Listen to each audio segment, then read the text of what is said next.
Amplifiquemos el Impacto es un podcast de la Fundación Santo Domingo para conectar ideas, inspirar acciones y movilizar conversaciones que transformen. Aquí dialogamos con líderes empresariales, expertos y referentes del sector social que están construyendo soluciones para el desarrollo sostenible de Colombia y Latinoamérica. Porque cuando sumamos capacidades, los resultados se multiplican. Amplifiquemos el Impacto, un podcast de la Fundación Santo Domingo. Bueno, estamos hoy con Carlos Eduardo Correa, más conocido como Carly Correa. Carly, bienvenido a Amplifiquemos el Impacto. Es un podcast de la Fundación Santo Domingo, tu casa, en donde lo que buscamos es visibilizar a los líderes que están transformando el país, que tienen una visión de desarrollo para alcanzar el potencial que tiene Colombia, que tiene una gran trayectoria. Es un gusto tenerte hoy aquí en este podcast. Bueno, muchas gracias, José, y a la Fundación Santo Domingo. Un placer para mí poder estar aquí compartiendo ideas, dialogando y por supuesto, amplificando el impacto de este podcast que tiene mucha potencia y que esperemos que muchas personas lo escuchen. Tú tienes una trayectoria que a mí en lo personal me inspira muchísimo porque es una historia profesional de compromiso con lo público, con el desarrollo social, con lo ambiental, con pensar en esa Colombia que todos queremos que sea en el futuro. Y parte de múltiples experiencias, pero una que me parece muy inspiradora es esos inicios de esa transformación que está teniendo hoy Montería y el departamento de Córdoba. Quisiera que nos contaras para iniciar un poco sobre esa experiencia. ¿Por qué llegaste ahí? Bueno, Montería, mi ciudad natal, yo vengo del sector privado, ¿no? Más de 12 años de experiencia en el sector privado, soy administrador de empresas y hice mi maestría en marketing y estuve mucho tiempo en el área de comunicaciones, consumo masivo, retail, tecnología, educación. Y en el 2010 me regresé a mi ciudad, en el 2007 más o menos, y en el 2011 inicié mi campaña a la alcaldía de Montería, a entender muchas cosas de lo público, ¿no? Yo no había estado nunca en el sector público, nadie de mi familia ha estado en el sector público. Sin embargo, quería ayudar a mi ciudad a construir, ¿no? A construir ciudad, a construir ciudadanía, ayudar a cerrar esas brechas de pobreza. Y desde el 2011 que empecé esa campaña, conociendo cada rincón de la ciudad de Montería, dije, tenemos que buscar un elemento que nos ayude a unir al ciudadano. Cómo hacer que ese carnaval de Barranquilla que une a los barranquilleros y que tú vas frecuentemente, ¿cierto? Somos parte de la organización del carnaval. Ok, somos Por lo tanto, parte. nos toca asistir. Ok, perfectamente. Entonces, como te has visto obligado a estar en el carnaval de Barranquilla tantos años, y decía, bueno, ¿cómo podemos lograr encontrar puntos donde los ciudadanos se sientan con orgullo, con satisfacción de ser monterianos? Y ese elemento fue el río Sinú, que en ese momento, durante mi campaña, la historia muy fuerte, muy triste, pero además muy bonita, porque creo que fue el momento en que comenzamos a trabajar de cara al río.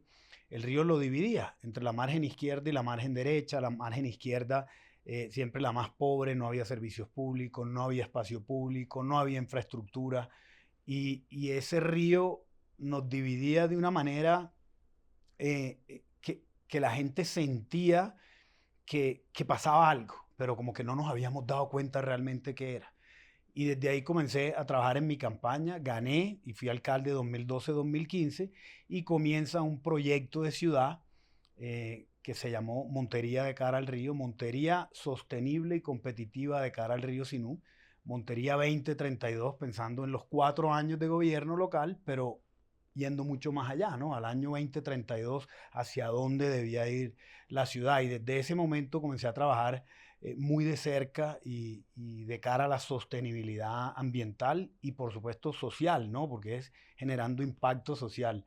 Y fue un periodo de 4 años como alcalde donde trabajamos en proyectos de vivienda. Ahí tuve mi primer acercamiento con la Fundación Santo Domingo porque en el programa de viviendas gratis en ese momento nosotros estábamos habilitando suelo para construir vivienda, viendo cómo hacíamos la reubicación del espacio público a orillas del río, la construcción de los nuevos mercados.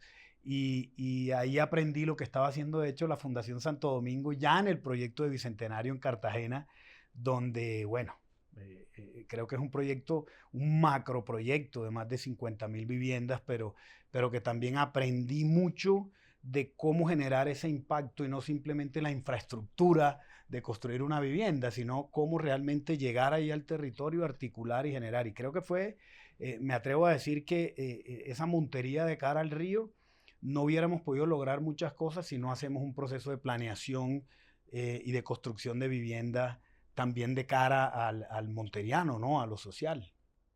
Excelente. Y culminas la alcaldía con mucho éxito, dejando además un proceso de desarrollo de Montería que hoy es muy visible. ¿Y cómo fueron esos siguientes años después de dejar un cargo de alcalde? Muchas veces hay una gran pregunta de, sale de alcalde muy exitoso, ha pasado en muchos lugares, y pues la pregunta es si seguir por el camino público o político o empresarial. Pero cuéntanos un poco de tus reflexiones después de dejar el poder y el liderazgo en tu ciudad. Uno qué piensa, cómo traza el camino y qué construiste en esos siguientes años. No es fácil, ¿no? No es fácil esa transición después de venir casi 12 años trabajando en el sector privado, mmm, llegando a la alcaldía cada día, porque esto es una entrega de 24/7 durante 4 años en el territorio, con la gente. Es el alcalde el que está ahí finalmente solucionando los problemas de la ciudad, hablando con la gente permanentemente. Si llueve, si no llueve, si hay problemas de seguridad, si hay crisis en la educación, oportunidades en la educación. Entonces eso te acerca demasiado, o sea, tu energía está permanentemente en la ciudad. Y desde ahí a cómo proyectarla a nivel nacional, porque finalmente Montería es una ciudad intermedia, no es Bogotá, que tiene una fuerza propia de 10 millones de habitantes, sino cómo buscar el espacio de una ciudad intermedia y salir de ahí. Y desde el 2014 y 15, cuando comenzamos el proyecto de ciudades sostenibles y competitivas, en ese momento con Findeter y con el BID, comencé a trabajar de la mano con ellos en un poco de consultoría a nivel nacional y a nivel internacional. Y dije, cuando termine la alcaldía quiero estudiar un poco más de desarrollo urbano y ver cómo amplío un poco más el conocimiento técnico en esos temas, ¿no? Y bueno, termino en el 2015 y no me dio tiempo de irme a estudiar. Eh, Me llamaron del gobierno nacional en ese momento a ser viceministro de agua y saneamiento. Ahí estuve 3 meses aproximadamente y luego pasé al gobierno nacional como consejero de regiones del presidente Santos. Y ahí estuve hasta el 2017. ¿Qué hicimos ahí? Servir. Servir y fue llevar el conocimiento y la experiencia de una ciudad, del territorio, de lo rural, de lo urbano, de lo social, de la educación, a las diferentes regiones, las buenas prácticas a las diferentes regiones. Yo era el enlace, digámoslo, desde la presidencia hacia las regiones, a los departamentos y las alcaldías. Ahí estuve hasta el 2017 y bueno, me retiré, me fui a hacer un poquito de consultoría en la Universidad de los Andes, trabajando en desarrollo territorial, desarrollo urbano, impacto. Y bueno, ahí estuve un tiempo y luego en el 2020 ya entré al gobierno con el presidente Duque, entró puntualmente a una tarea que fue la pandemia. Se vino COVID en el año 2020. Con el presidente Duque ya había tenido la oportunidad de conocernos, de trabajar, porque cuando yo estaba en Montería como alcalde, él estaba en el BID, en el programa de ciudades sostenibles. Y me llamó, me dice, Carlos, se viene una crisis que hoy no conocemos, todavía no había una declaración de pandemia, apenas teníamos los primeros casos, no sé si recuerdas, José, cuando los Que fueron en médicos, Barranquilla. primero, ¿te acuerdas? El En el arranque, carnaval. el pico de carnaval, ¿no? Sí, Es verdad porque estaba llegando la pandemia y las primeras grandes aglomeraciones claro. en ese preciso momento fue el carnaval, y por eso Barranquilla tuvo uno de los principales picos iniciales de pandemia, le cayeron todos los ojos encima y después Barranquilla tuvo uno de los mejores comportamientos en manejo de la pandemia desde lo público y lo privado. Pero pues bueno. Recuerdo que estaba Jaime Pumarejo en ese momento Sí. también viendo, porque esto era un mundo desconocido, no sabíamos, imagínense quién prepara cómo atender una pandemia, eso no dan clases de cómo atender pandemia, ¿cierto? Y más en un país como Colombia, diverso, geográficamente complejo. Y bueno, llego y mi rol fue de articulador con las regiones, desde la sala de crisis de COVID, con los alcaldes y gobernadores apoyando en ese momento al ministro de Salud y a todos los ministerios, porque éramos un equipo muy sólido, interdisciplinario, por supuesto dirigido por el presidente, pero todos trabajando de la mano para poder llegar al territorio de manera integral. Fueron 8 meses ahí apoyando en la pandemia y luego el presidente me designa como ministro de Ambiente y Desarrollo Sostenible, que te soy franco, para mí era un sueño porque venía trabajando en sostenibilidad, en agua, en saneamiento, en impacto social y tener esta oportunidad fue grandioso. Dices, para mí era un sueño llegar a liderar el sector ambiental en Colombia, desde el rol de ministro de Ambiente. Antes de asumir el cargo, si tú decías, para mí eso es un sueño, ¿por qué era un sueño para ti liderar el sector ambiental en el país? Bueno, venía trabajando en sostenibilidad. Uno, no sé si te ha pasado que cuando uno va a la calle y le pregunta a alguien, ¿tú sabes qué es sostenibilidad? Esa persona lo primero que dice es el medio ambiente. ¿Sí? Sostenibilidad, medio ambiente. Cuando comenzamos a trabajar en Montería, empezamos a trabajar en los 4 ejes de la sostenibilidad. 4, que es sostenibilidad social, urbana, ambiental y fiscal.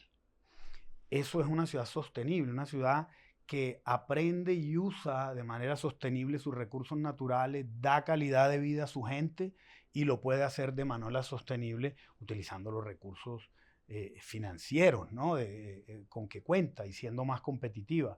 Y desde ahí empezamos, pero creo que ese elemento que fue el río Sinú en ese momento Era la columna la vertebral. columna vertebral y me enseñó mucho más.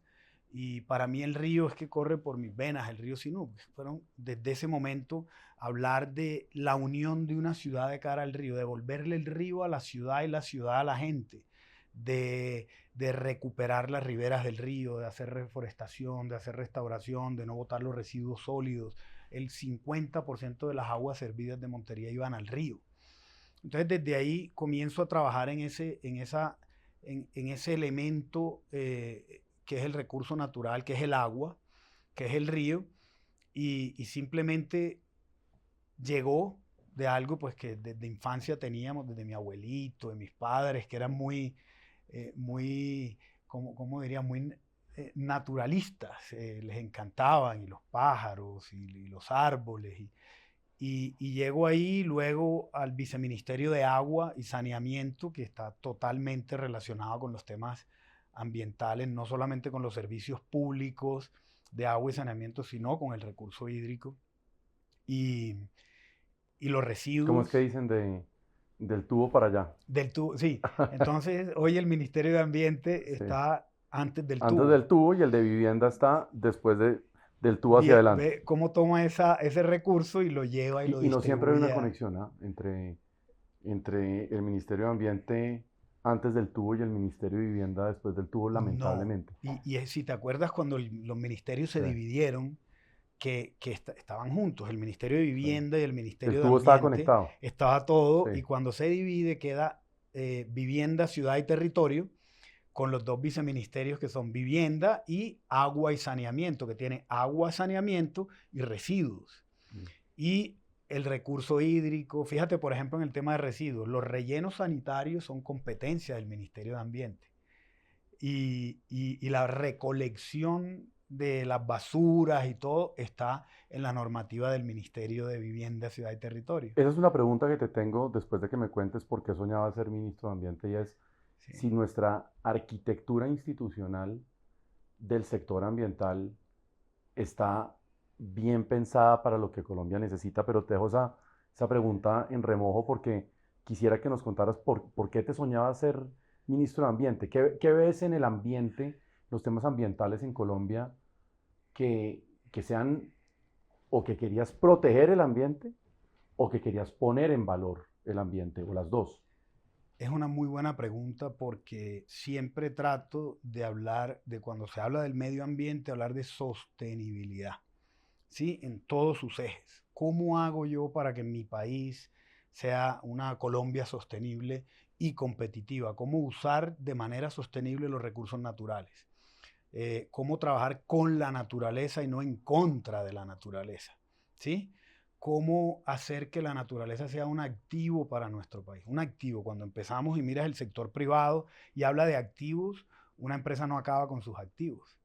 Entonces, ¿cómo hacer que eso hiciera parte del país? ¿Por qué me soñaba ese ministerio? Porque tengo una relación directa con la vida, con los recursos naturales y con el impacto que tiene en la sociedad, en la reducción de la pobreza, en la generación de empleos. O sea, está totalmente conectado y es transversal. Todavía creo que la gran mayoría de los colombianos, del sector privado, de todo, vemos el sector ambiental como un sector que es el medio ambiente. Y no, desde ahí, por eso se llama el Ministerio de Ambiente y Desarrollo Sostenible. Y desde ahí teníamos que hacer políticas con agricultura, con minas y energía, con transporte y movilidad, con educación, con salud. Entonces fíjate que la sostenibilidad abarca todo y es transversal a todo. Y creo que al tener la visión territorial de alcalde, que un alcalde finalmente pues está manejando todos los sectores permanentemente en el territorio, era cómo articular todos los sectores alrededor de un propósito colectivo que es la conservación, ¿sí? El cuidado de los recursos naturales, pero al mismo tiempo el desarrollo económico, porque sin economía no hay conservación.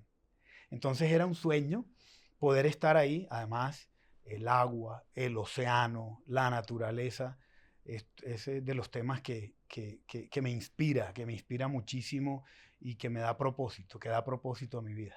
Si tú me preguntas a mí cuál ha sido uno de los privilegios más grandes que yo he tenido en mi vida profesional, es un proyecto que hicimos desde la fundación que se llamaba Nuevas Áreas Protegidas. Un proyecto con varias organizaciones, con la Fundación Grupo Argos, con el Ministerio de Ambiente, donde estaba Parques Nacionales Naturales también, estaba Wildlife Conservation Society, la gente de WWF, y nos pusimos una meta muy ambiciosa. Era una meta de declarar casi 6 millones de nuevas hectáreas de áreas protegidas en Colombia. Y esto tuvo financiación de las diferentes fundaciones y del gobierno. Y pues declarar un área protegida es un reto monumental porque en un solo polígono, que es un área geográfica específica, pues encuentras sistemas productivos, compañías, 3 departamentos distintos, 20 municipios, comunidades indígenas, y tienes que poner a todo el mundo de acuerdo, eso lo sabes tú muy bien, del tipo de área de protección que eso tiene que ser. Pero en ese proceso, que fue un proceso de más o menos unos 7 años en donde hicimos esto, tuve la fortuna de ir a un número muy importante de las diferentes áreas protegidas de Colombia, que sé que tú lo hiciste también como ministro de Ambiente, y para mi sorpresa, uno se imagina lo que Colombia tiene en potencial ambiental y en riqueza ambiental, y lo ves en fotos y en los libros y en videos.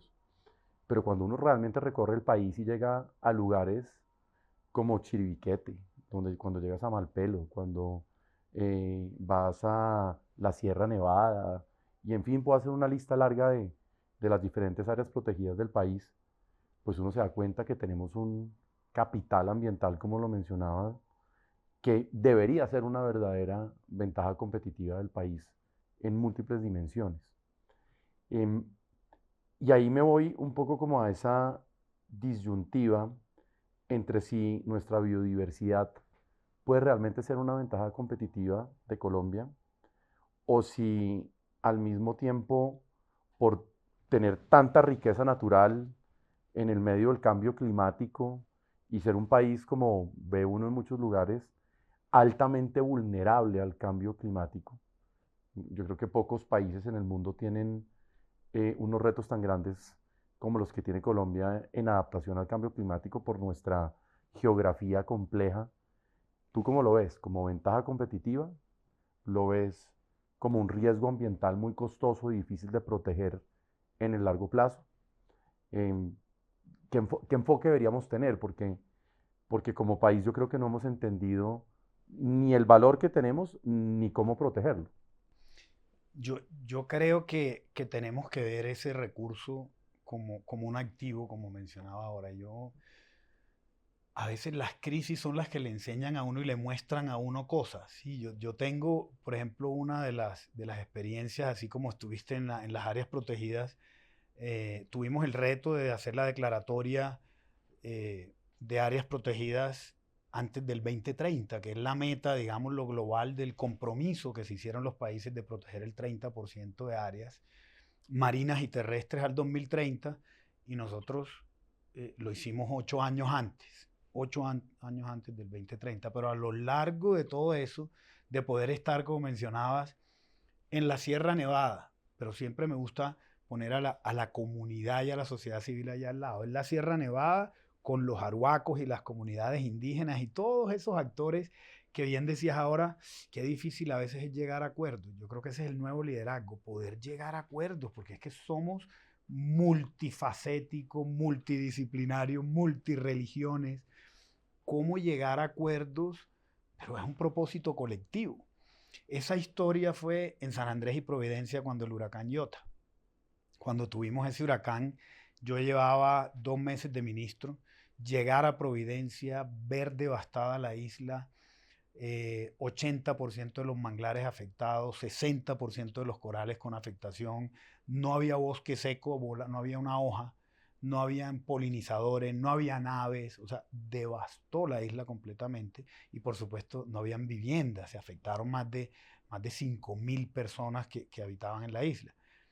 ¿Qué, ¿Y por qué voy a esto? Porque cuando empezamos la recuperación a través de la operación Cangrejo Negro, que era la operación con todo el Sistema Nacional Ambiental, aprendimos muchísimo de ese valor.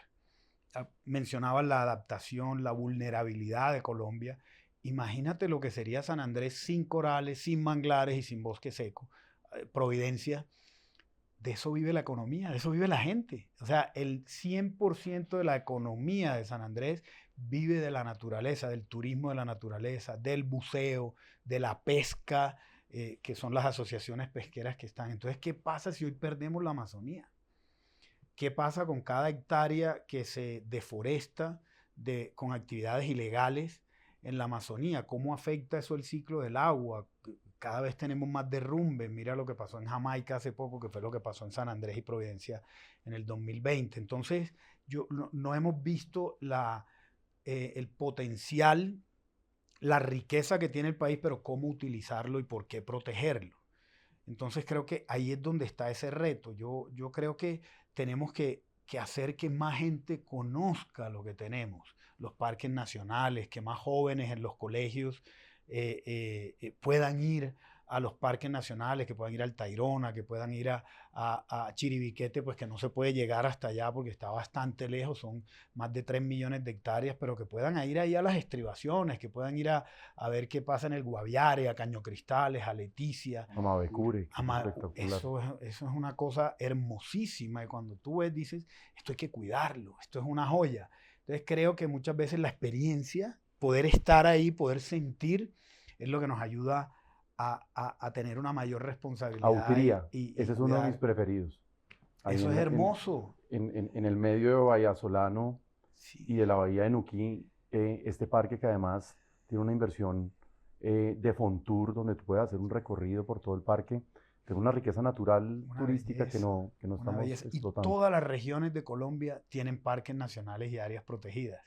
Entonces, a ver, hay algo y siempre me gusta dejar por sentado una frase, porque cuando estábamos haciendo las áreas protegidas, no lo toquen, no vayan, no se puede ir a parques nacionales, no se puede tener un hotel con construcción sostenible o de bajo impacto, no. Conservar no es prohibir. Conservar no es prohibir. Yo no puedo no dejar que la gente se compenetra y se sienta parte de la ¿Cómo naturaleza. cuidas lo que no conoces? ¿Cómo cuidas? ¿Cómo el país va a cuidar su activo ambiental si el común denominador de la gente no tiene forma de acceder a él? Entonces yo creo que tenemos que hacer en Colombia, desde las regiones también, que hoy los colegios, los jóvenes comiencen a ir y tener otra vez lo que alguna vez tuvimos. José, tú estás mucho más joven, pero nosotros en ese momento cuando teníamos el servicio ciudadano era alfabetizar, era el vigía de la salud. Cuando fui alcalde institucionalizamos el servicio social ciudadano alrededor del cuidado del medio ambiente y en ese momento la movilidad. Cómo hacer que los jóvenes, por ejemplo, en Córdoba vayan a Cispatá a ver el proyecto de manglares. Cómo es que estamos en el departamento y mucha gente no conoce ni el mar. No ha tenido la oportunidad de ir al mar viviendo a 40 kilómetros del mar y de los manglares. Tenemos que hacer de alguna manera que más gente tenga la oportunidad de conocer el páramo de Chingaza, que subir ahí, para que entiendan realmente por qué en la época crítica del inicio de año tuvimos incendios forestales, los embalses estaban bajitos. ¿Cuál es eso? Por eso, a tu pregunta de ¿será que podemos o no? Y es cómo usar el recurso natural para tener una economía sostenible, ¿sí? Entonces, no, hay gente que dice, no podemos usar el recurso para una economía sostenible. ¿Pero por qué? Si hoy grandes medicinas, medicamentos, plantas medicinales están ahí de la bioeconomía, del uso del medio ambiente de manera responsable, ¿y de qué más puede vivir una familia en la Amazonía? Claro. Tiene que vivir del uso sostenible del bosque y que lo cuide y que tenga ingreso, porque si no, de lo contrario, va a tener que cortar un árbol o vender un guacamayo, que eso es terrible. Y ahí entonces entran las contradicciones, las disyuntivas y los desequilibrios.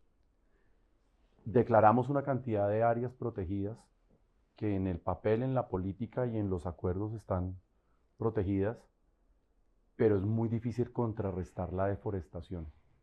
¿Qué hacer para contrarrestar la deforestación? O prevenir la deforestación. Colombia tiene unas particularidades como país, ¿no? Narcotráfico, cultivos ilícitos.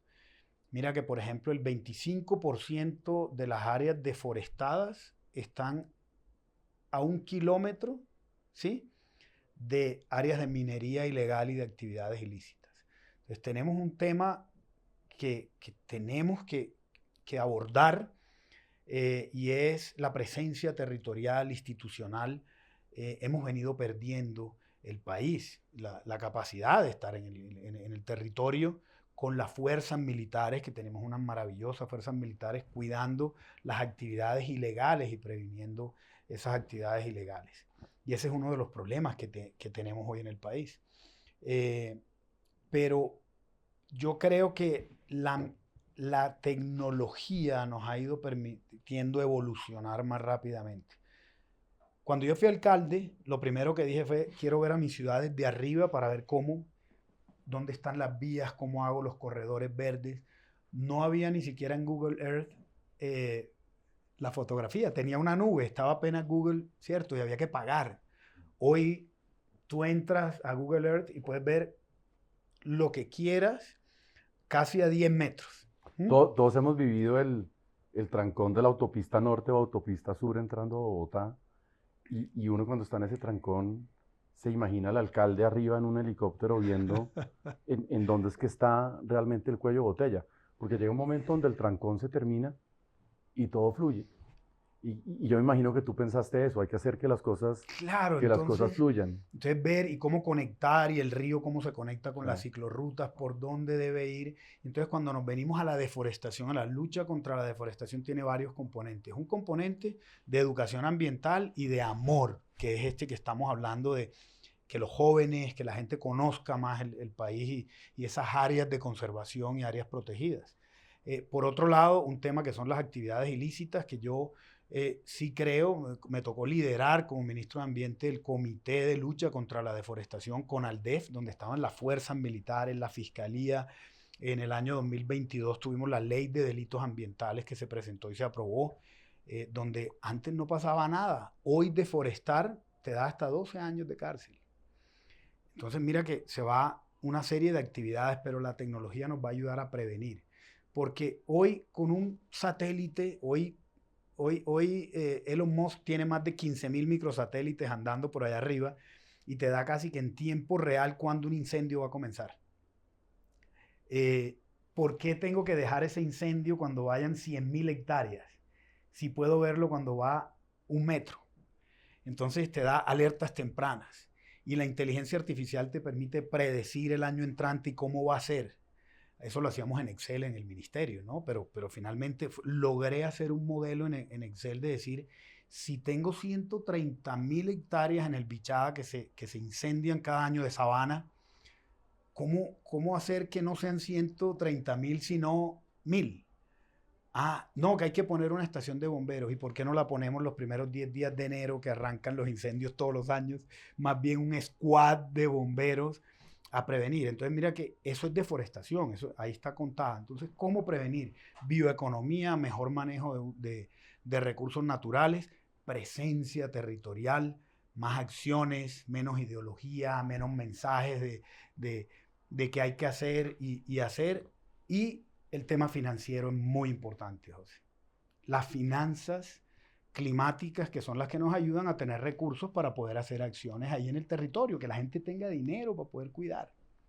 Tú has sido un abanderado del tema ambiental de Colombia, estás hoy en múltiples foros internacionales, participando además en diferentes redes, hablando con los líderes ambientales de diferentes partes del mundo. Tocabas un tema clave y es las finanzas para todo el tema ambiental y cómo hacer que esos recursos nacionales se inviertan bien, que más recursos de diferentes sectores converjan hacia el tema ambiental y que recursos internacionales en este tema prioritario ambiental, siendo Colombia un país referente y además teniendo nosotros una riqueza ambiental proporcionalmente a nuestra área como país, en proporción mucho mayor a otros países.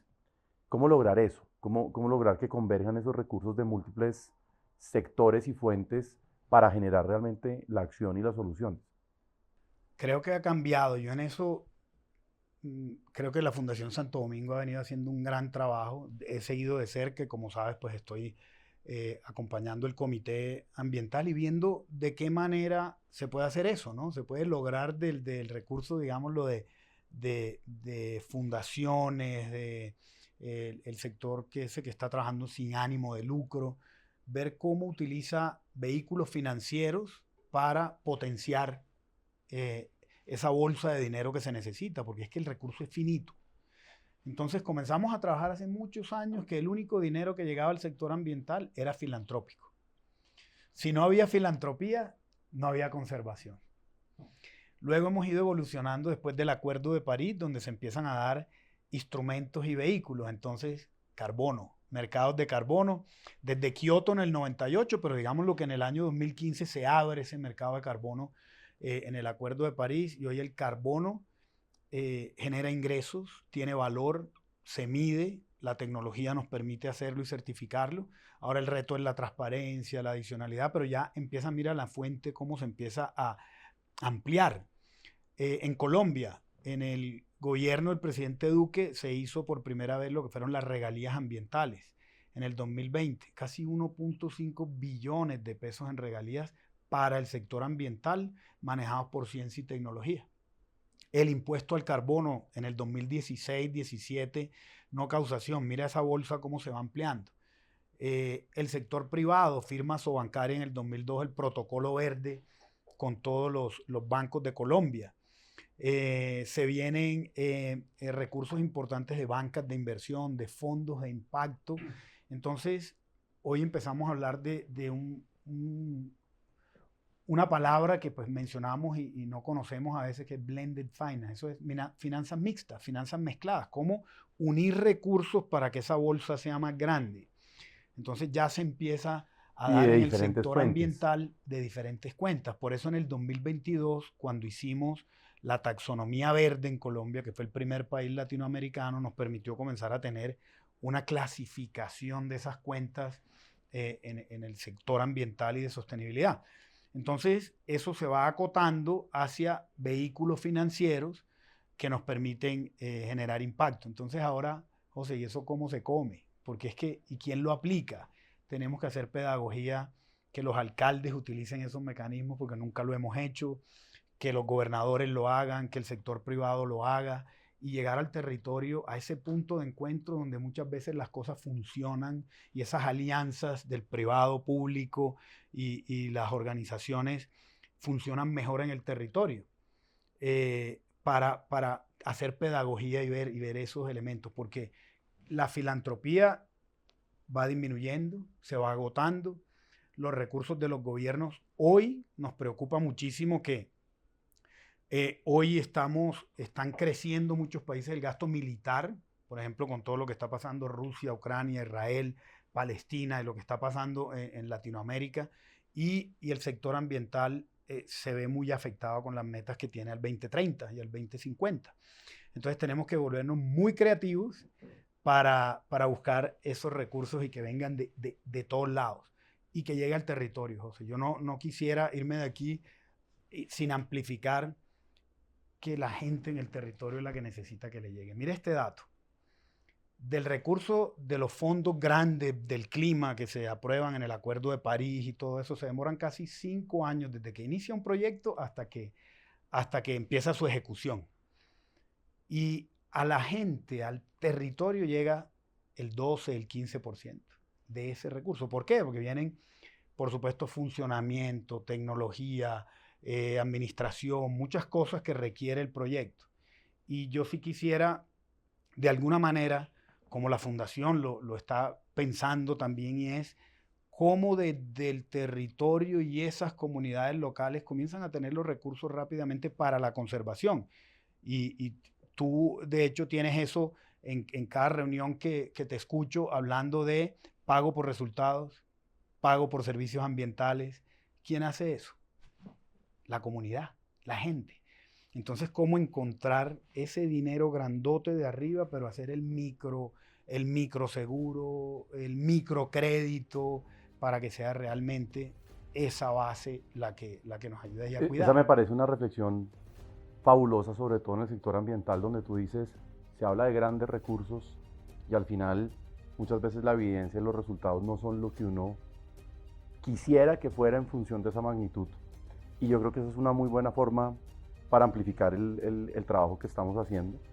Y yo creo que tú has sido un amplificador del impacto y el potencial del sector ambiental en Colombia. Carly, te invito a seguir amplificando ese mensaje de sostenibilidad, a seguir inspirándonos con esta tarea que haces tú por el medio ambiente y por la sostenibilidad de Colombia, a seguir enseñándonos de toda esa experiencia que tienes y esa trayectoria tan valiosa para Colombia. Y fue un gusto haberte tenido hoy en Amplifiquemos el Impacto, acá con la Fundación Santo Domingo. Muchas gracias, José, y a todo el equipo de la Fundación que está haciendo un trabajo maravilloso. Me encanta este podcast de amplificar, porque necesitamos ser más vocales en la comunicación, llegar al territorio, hablarle a los jóvenes, a las mujeres, a los adultos, a todo el mundo, para realmente construir y defender ese propósito que es colectivo. No hay nada más poderoso que un sueño colectivo. Gracias, Carlos.